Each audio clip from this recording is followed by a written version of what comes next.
Okay, അപ്പോൾ എൻ്റെ പേര് ഹരിത. ഞാൻ നിങ്ങൾക്ക് പ്രിൻസിപ്പിൾസ് ഓഫ് മാനേജ്മെന്റ് ആണ് എടുക്കുന്നത്. നമ്മുടെ ഒരു പേപ്പറാണ് പ്രിൻസിപ്പിൾസ് ഓഫ് മാനേജ്മെന്റ്. നമ്മൾ നേരത്തെ പഠിച്ചിട്ടുള്ളതാണ് മാനേജ്മെന്റിനെ കുറിച്ച്. What you mean by management? നമുക്ക് ബിസിനസിന്റെ മാനേജ്മെന്റിനെ കുറിച്ച് നമ്മൾ ഡിഗ്രി ലെവലിൽ പഠിച്ചതാണ്. അപ്പോൾ അതിന്റെ കുറച്ചുകൂടി ഒരു ഡീറ്റെയിൽഡ് വേർഷനാണ് നമ്മൾ ഈ ഒരു പേപ്പറിൽ നോക്കുന്നത്.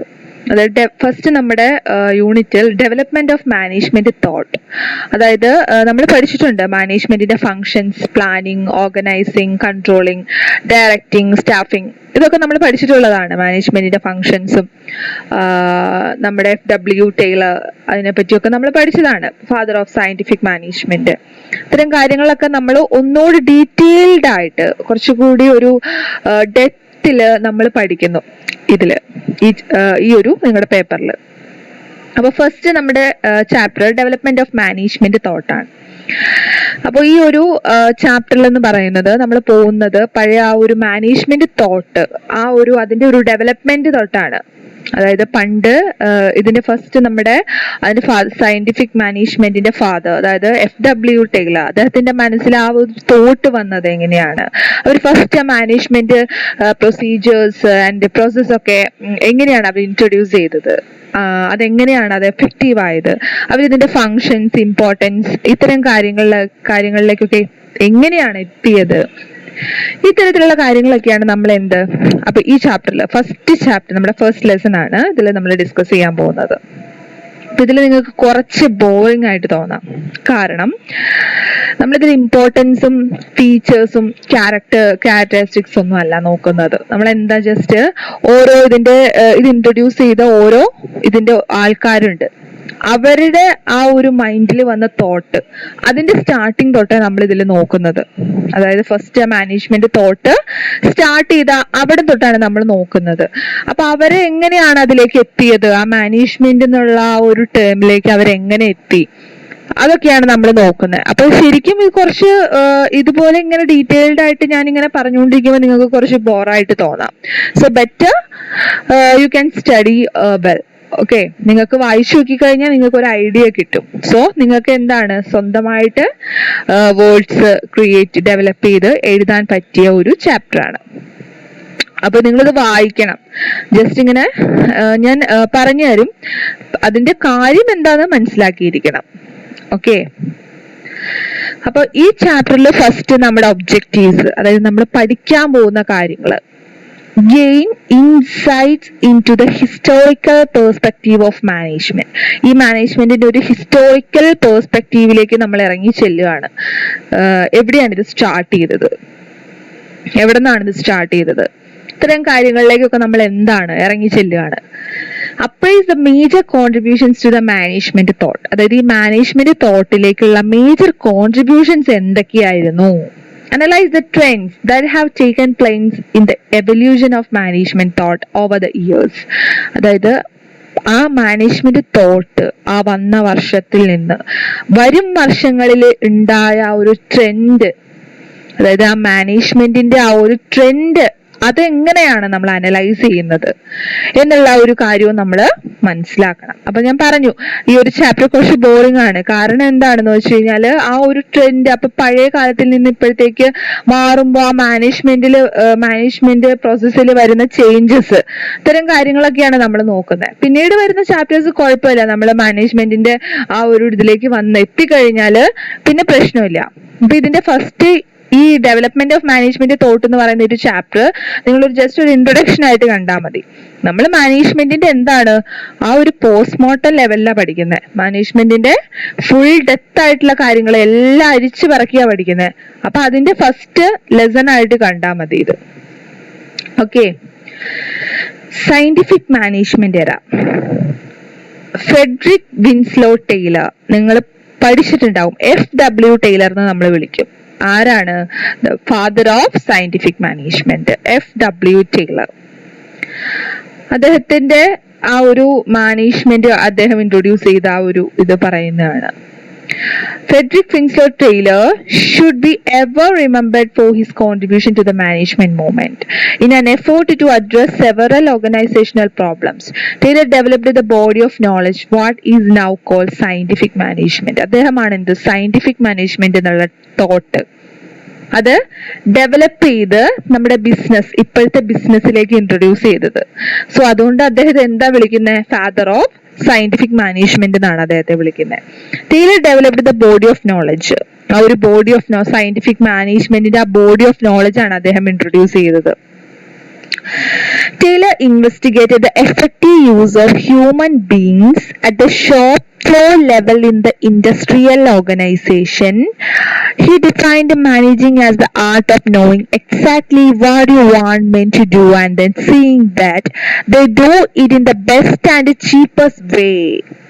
അദ്ദേഹം എങ്ങനെയാ ഫോക്കസ് ചെയ്തത്? ഈ സയന്റിഫിക് മാനേജ്മെന്റ് എന്ന് വെച്ച് കഴിഞ്ഞാല് അദ്ദേഹം ഫോക്കസ് ചെയ്തത് വർക്കേഴ്സിനെയാണ്. അതായത് ആ വർക്കേഴ്സിന്റെ ലെവലിലേക്കാണ് അദ്ദേഹം നോക്കിയത്. അതായത് അവരെ എത്രത്തോളം നല്ല പ്രൊഡക്റ്റീവായിട്ട് യൂസ് ചെയ്യാം, അതിനെങ്ങനെ അവരെ മാനേജ് ചെയ്ത് കൊണ്ടുവരാം. അതായത് നമുക്ക് നമ്മുടെ ആ അച്ചീവ്മെന്റ് ഒബ്ജക്റ്റീവിലേക്ക് അവരെ എങ്ങനെ എത്തിക്കാം, അതിനെ അവരെ എങ്ങനെ മാനേജ് ചെയ്യാം. അത്തരത്തിലുള്ള ഒരു ഷോപ്പ് ഫ്ലോർ ലെവൽ എന്ന് പറയും. അത്തരത്തിലുള്ള ഒരു മൂവ്മെന്റ് അല്ലെങ്കിൽ അത്തരത്തിലുള്ള ഒരു തോട്ടാണ് അദ്ദേഹത്തിന്റെ മൈൻഡിലേക്ക് വന്നത്. For the emphasis he had placed on the scientific way of doing things, he is often called the father of scientific management. അതായത് ഇതുപോലൊരു സയന്റിഫിക് വേയിലാണ് അദ്ദേഹം കാര്യങ്ങളൊക്കെ മൂവ് ചെയ്തുകൊണ്ടിരുന്നത്. അതുകൊണ്ട് തന്നെയാണ് അദ്ദേഹത്തെ എന്ത് വിളിക്കുന്നത്? The father of scientific management എന്ന് വിളിക്കുന്നത്. ഈ ഫീച്ചേഴ്സ് ഓഫ് സയന്റിഫിക് മാനേജ്മെന്റിന്റെ ഫീച്ചേഴ്സ് നോക്കാം. Separation of planning and doing. Taylor emphasized the separation of planning from actual doing. Before Taylor's scientific management, a worker used to plan about how he had to work and what instruments were necessary for that. This was creating a lot of problems. Taylor insisted that planning should be left to the supervisor and the worker should concentrate on doing the work. അതായത് നമ്മുടെ ഈ scientific management എന്നുള്ള ആ ഒരു thought introduce ചെയ്യുന്നതിന് മുമ്പ് എന്താ ചെയ്തുകൊണ്ടിരുന്നതെന്ന് വെച്ച് കഴിഞ്ഞാല് ജസ്റ്റ് ആക്ച്വലി ഈ പ്ലാൻ ചെയ്യും. വർക്ക് പ്ലാൻ ചെയ്ത് അതുപോലെ തന്നെ കൊണ്ടുപോകും. പ്ലാൻ ചെയ്യുന്ന എങ്ങനെയാണോ അതുപോലെ തന്നെ കൊണ്ടുപോകും. അപ്പൊ നമ്മുടെ ഈ ടൈലറിന് മനസ്സിലായി അത്തരത്തിലുള്ള ആ ഒരു പ്രൊസീജിയേഴ്സ്, സ്പൂൺ ഫീഡിങ് പോലുള്ള ആ ഒരു പ്രൊസീജിയേഴ്സ് നമുക്ക് പോരാ. കാരണം കുറച്ചുകൂടി എന്താ ചെയ്യേണ്ടത്? മെച്ചപ്പെടുത്തണം, എക്സ്പാൻഡ് ചെയ്യണം. അതിനു വേണ്ടിയിട്ട് നമ്മൾ എന്താ ചെയ്യേണ്ടത്? ആ പ്ലാനിങ് എന്നുള്ള ആക്ടിവിറ്റിയിൽ നിന്ന് കുറച്ച് വേരിയന്റ് ആയിട്ട് വേണം എന്ത് വർക്ക് ചെയ്യാൻ. സോ പ്ലാനിങ് ആരെ ഏൽപ്പിക്കും? സൂപ്പർവൈസേഴ്സിനെ ഏൽപ്പിക്കും. അത് അവരുടെ ഡ്യൂട്ടിയാണ്. അതായത് ജോബ് പ്ലാൻ ചെയ്യണം, അതിനനുസരിച്ച് അവരത് ഇൻട്രൊഡ്യൂസ് ചെയ്ത് നമ്മുടെ വർക്കേഴ്സിനെ പറഞ്ഞ് മനസ്സിലാക്കിക്കണം. അതൊക്കെ പ്ലാൻ ചെയ്യേണ്ടത് അവരുടെ ഡ്യൂട്ടിയാണ്. പക്ഷെ വർക്ക് ചെയ്യേണ്ടത് ആരുടെ ഡ്യൂട്ടിയാണ്? നമ്മുടെ വർക്കേഴ്സിന്റെ ഡ്യൂട്ടിയാണ് വർക്ക് ചെയ്യാന്നുള്ളത്. അവർ നല്ല രീതിയിൽ അവരുടെ ജോലി വർക്കിംഗ് ആണ്, അത് അവർ ചെയ്യട്ടെ. അതായത് പ്ലാനിങ് എങ്ങനെയാണോ അതുപോലെ നോക്കി വർക്ക് ചെയ്യരുത്. അവർക്ക് എന്തൊക്കെ എത്രത്തോളം മെച്ചപ്പെടുത്താമോ അല്ലെങ്കിൽ എത്രത്തോളം മാറ്റങ്ങൾ കൊണ്ടുവരാമോ അതുപോലെ അവർക്ക് വർക്ക് ചെയ്യാൻ സാധിക്കണം. സോ അത് അവരുടെ ഇൻഡിപെൻഡന്റ് ആക്ടിവിറ്റിയാണ് ഈ വർക്കിംഗ് എന്ന് പറഞ്ഞത്. പ്ലാനിങ് സൂപ്പർവൈസേഴ്സിന്റെ ഇൻഡിപെൻഡന്റ് ആക്ടിവിറ്റിയാണ്. സോ അവർ പ്ലാൻ ചെയ്ത വർക്ക് ഇവരോട് പറയും, പ്ലാൻ ചെയ്തത് ഇങ്ങനെയാണെന്ന് പറയും. പക്ഷെ ഇവർ ആ ഒരു ഓർഡറിൽ മാത്രം വർക്ക് ചെയ്താൽ പോരാ. മനസ്സിലായോ? ഈ ഒരു സെപ്പറേഷൻ ആണ്, അതായത് പ്ലാനിങ്ങും ഡൂയിങ്ങും തമ്മിലുള്ള ഒരു സെപ്പറേഷൻ ആണ് ഫസ്റ്റ് കൊണ്ടുവന്നത് സയന്റിഫിക് മാനേജ്മെന്റിൽ. പിന്നെ functional foremanship. Separation of planning from doing resulted in the development of supervision system. For the purpose, Taylor evolved the concept of functional foremanship based on specialization of functions. അപ്പൊ ഇത്തരത്തിലുള്ള ആ ഒരു പ്ലാനിങ്ങും ഡൂയിങ്ങും തമ്മിലുള്ള separation വന്നതോടുകൂടി എന്താണ് ഒരു പ്രത്യേക ഏരിയ, അതായത് ഫങ്ഷണൽ ഫോർമൻഷിപ്പ് ഓരോ ഏരിയയും ബേസ് ചെയ്തിട്ട്, ഓരോ ഫംഗ്ഷനെയും ബേസ് ചെയ്തിട്ട് എന്താണ് ഓരോ ഏരിയ കവർ ചെയ്യാൻ തുടങ്ങി. ഓരോ ആൾക്കാർ ഓരോ ഏരിയ കവർ ചെയ്യാൻ തുടങ്ങി. അപ്പൊ അതിനനുസരിച്ച് സൂപ്പർവിഷനും ഇൻക്രീസ് ആയി. അപ്പൊ സൂപ്പർവിഷന് മാത്രമായിട്ട് ഒരു സെക്ഷൻ, വർക്കിങ്ങിന് മാത്രമായിട്ട് വേറൊരു സെക്ഷൻ, അങ്ങനെ ഡെവലപ്പ് ആയി ആ ഒരു areas. Job analyze. According to Taylor, the best way of doing job is one which require the least movement. Consequently, less time and cost. He analyzed the various jobs to find out the best way of doing things with the help of time and motion and fatigue studies. അതായത് Taylor പിന്നെ നോക്കിയത് job analyse, അതായത് ഒരു നല്ല വേ, ഒരു ജോലി ചെയ്യാൻ ഏറ്റവും വളരെ നല്ല രീതിയിൽ ജോലി ചെയ്യാനുള്ള ഒരു ബെറ്റർ മെത്തേഡാണ് എന്ത്, ജോബ് കൃത്യമായിട്ട് അനലൈസ് ചെയ്യുക. നമ്മളും അങ്ങനെയല്ലേ ചെയ്യുന്നത്? നമ്മളൊരു സ്ഥാപനത്തിൽ വർക്ക് ചെയ്യാൻ പോയി, നമ്മളെ കുറച്ച് വർക്ക് നമ്മൾക്ക് അസൈൻ ചെയ്തു തന്നു. അങ്ങനെ ചെയ്തു തരുമ്പോൾ നമ്മൾ ഫസ്റ്റ് എന്താ ചെയ്യേണ്ടത്, ആ ജോബിന്റെ ഒരു നേച്ചർ, അതായത് അതിന്റെ എന്തൊക്കെ കാര്യങ്ങളാണ് അതിന് വേണ്ടത്, അതിന്റെ സ്കിൽ എന്താണ്, അത്തരത്തിലുള്ള കാര്യങ്ങളൊക്കെ നമ്മൾ ജസ്റ്റ് അനലൈസ് ചെയ്യണം. ആ ജോബിനെ പറ്റി കൂടുതൽ ഡീറ്റെയിൽഡ് ആയിട്ട് നമ്മൾ പഠിക്കേണ്ടതുണ്ട്. അപ്പൊ അങ്ങനെ ഒരു ഡീറ്റെയിൽഡ് സ്റ്റഡി അല്ലെങ്കിൽ അനലൈസ് ചെയ്യുന്നതിലൂടെ എന്ത് നമുക്ക് കിട്ടും, ആ ഒരു കാര്യം വ്യക്തമായി നല്ല എഫക്റ്റീവായിട്ട് ചെയ്യാനുള്ള ഒരു കഴിവ് ഉണ്ടാവും. അതാണ് പിന്നെ പറയുന്നത്. ഓക്കെ, ഇനി അതിൽ 2 ടൈപ്പ് സ്റ്റഡി ഉണ്ട്. മൂന്ന് ടൈപ്പ് സ്റ്റഡീസ് ഉണ്ട് അതിൽ. ജോബ് സ്റ്റഡിയിൽ പറയുന്നത്, ജോബ് അനലൈസിൽ 3 ടൈപ്സ് ഉണ്ട്. Time study, motion study, fatigue study. Time study involve the determination of time a movement takes to complete. The movement which take a minimum time is the best one. Okay, this help in fixing the fair work for a period. ഇതിൽ time study എന്ന് പറയുന്നത് ആ ഒരു particular work ചെയ്യാനായിട്ട് എത്ര time വേണം എന്നുള്ളത് determine ചെയ്യുന്നതാണ് ടൈം സ്റ്റഡി എന്ന് പറയുന്നത്. Motion study involve the study of movements which are involved in doing a job and thereby eliminating the wasteful movement and performing only necessary movements. Motion study എന്ന് പറഞ്ഞു കഴിഞ്ഞാൽ unnecessary ആയിട്ടുള്ള movements കളയുക. ഒരു job complete ചെയ്യാൻ എന്തൊക്കെ നമ്മൾ ചെയ്യേണ്ടി വരും, എന്തൊക്കെ മോഷൻസ് വേണ്ടി വരും നമുക്ക്, അല്ലെ? അതില് അൺനെസസറി ആയിട്ട് നമ്മൾ എന്തെങ്കിലും ചെയ്യുന്നുണ്ടെങ്കിൽ അതൊക്കെ ഒഴിവാക്കുക.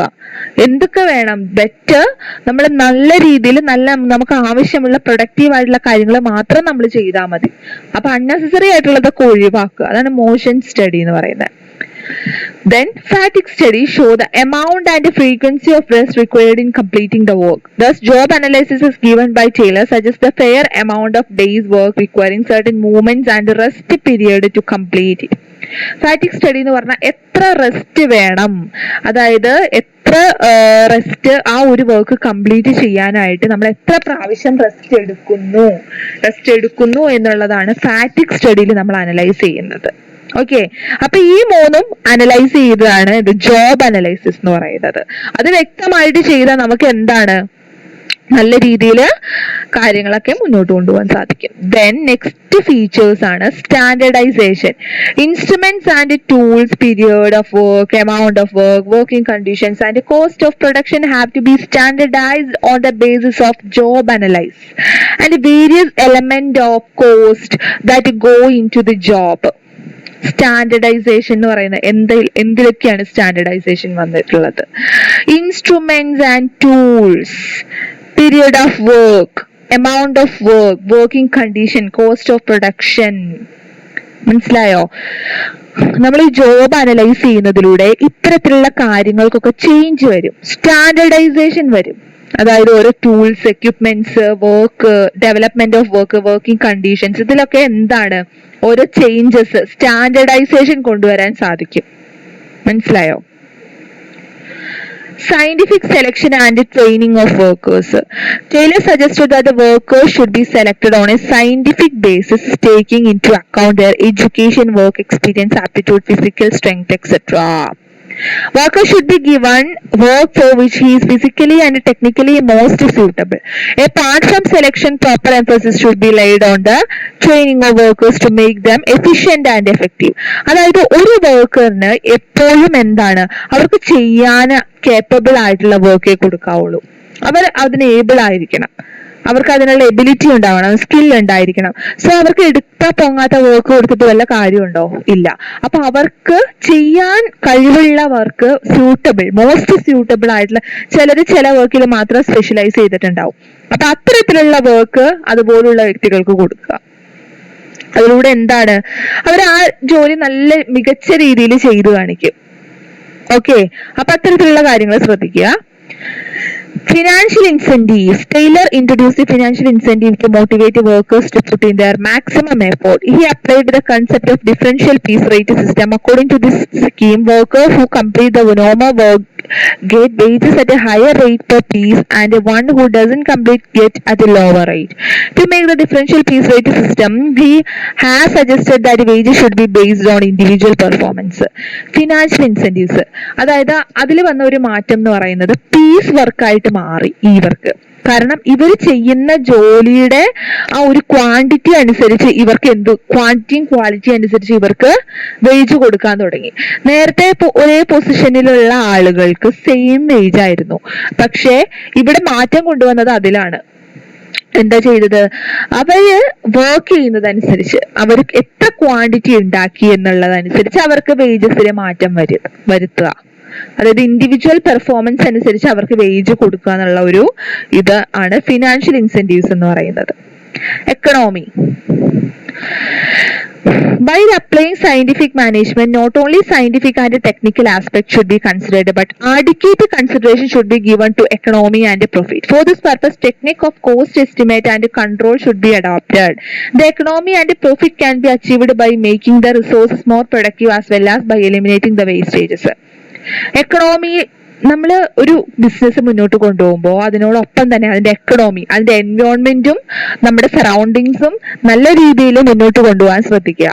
അതായത് പ്രോഫിറ്റും എക്കണോമിയും തുല്യ ബാലൻസിൽ നിൽക്കുക, അതിന് സെയിം ബാലൻസ് ചെയ്ത് നിൽക്കണം. കാരണം എക്കണോമിയും വേണം, പ്രോഫിറ്റും വേണം, അല്ലേ? പ്രോഫിറ്റ് മാത്രം മതി, എക്കണോമിനെ നോക്കണ്ടെന്ന് പറഞ്ഞിട്ട് കാര്യമുണ്ടോ? ഇല്ല. നമ്മളെപ്പോഴും എക്കണോമിക് ഡെവലപ്മെന്റ് ഫോക്കസ് ചെയ്യണം, അതിനോടൊപ്പം തന്നെ പ്രോഫിറ്റും. ഓക്കെ, അതായത് മോർ പ്രൊഡക്റ്റീവ്. ഇപ്പൊ നമ്മുടെ റിസോഴ്സസ് ഒക്കെ മാക്സിമം യൂട്ടിലൈസ് ചെയ്യുക. ഏതൊക്കെ റിസോഴ്സസ്? മെൻ, മെഷീൻസ്, ലേബേഴ്സ്, അല്ലെ, ഫണ്ട്, ഇത്തരത്തിലുള്ള കാര്യങ്ങളൊക്കെ മാക്സിമം നമ്മൾ യൂട്ടിലൈസ് ചെയ്യുക. Mental revolution. Taylor strongly suggested a change in the attitude of employer and employee. Mutual conflict should be replaced by mutual cooperation, which is beneficial to both. Taylor argued that mental revolution is the most important feature of scientific management. Because its absence, no principles of scientific management could be applied. Taylor's philosophy is simple, as reiterated by him before the Congress and also in his books. The principles of scientific management rested on the following four basic principles. The development of a true scientific management so that the best method for performing each task could be determined.